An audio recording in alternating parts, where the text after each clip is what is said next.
Hi, I'm John Duncan from Telluride Angler, here today in Woodland, Washington with G.Loomis rod designer Steve Raja to learn more about the NRX Saltwater fly rods. Hi Steve. Hey John, thanks for coming down. Thank you, thanks for having us. In saltwater fishing, it's largely about casting long distance, largely about casting with a lot of wind. And for that reason, rods are quite stiff and fast taper. We use the tip section to just load right off of the tip. You're not going to feel a lot of bending in the cast right down here in the butt of the rods. It's all about casting off of the tip. And they all come with a large fighting butt for, putting pressure on the fish when you're fighting them. So, you know what? Why don't we go out there and take a look and see how these are made.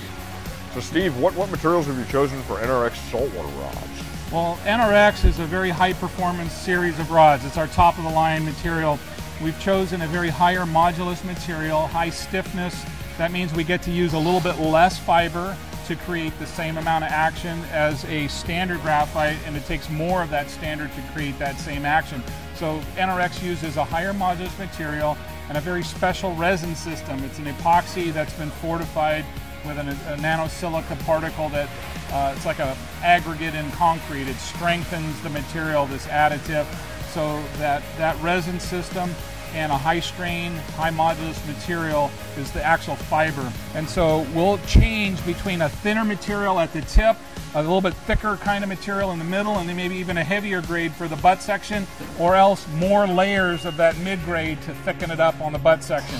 Light for the tip, medium in the middle for the casting part of it, and the heavier, thicker wall for the butt section for the fish fighting and the lifting. So you actually use multiple material types within the design of one rod? Absolutely, yeah. Several grades go into one rod.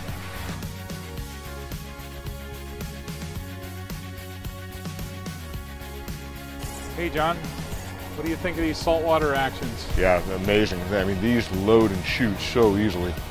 Yeah, these are designed to be a really aggressive, powerful rod, but yet they do load comfortably. You feel it just inching along on the load. It just continually bends down into the rod, and as you apply more power, it comes down into the rod. They're powerhouse rods, fast taper, and ordinarily in the wind, you'd be hitting it pretty hard. So that's why they are. So if you imagine a 30-mile-an-hour wind or 20-mile-an-hour, you'd be pumping it and working it hard, and that's when these stiffer rods come alive, zinging the line with a lot of line speed. That's kind of the intent of these rods. Most of the time in saltwater world, we have a lot of wind to contend with, and that stiffer action really pays off.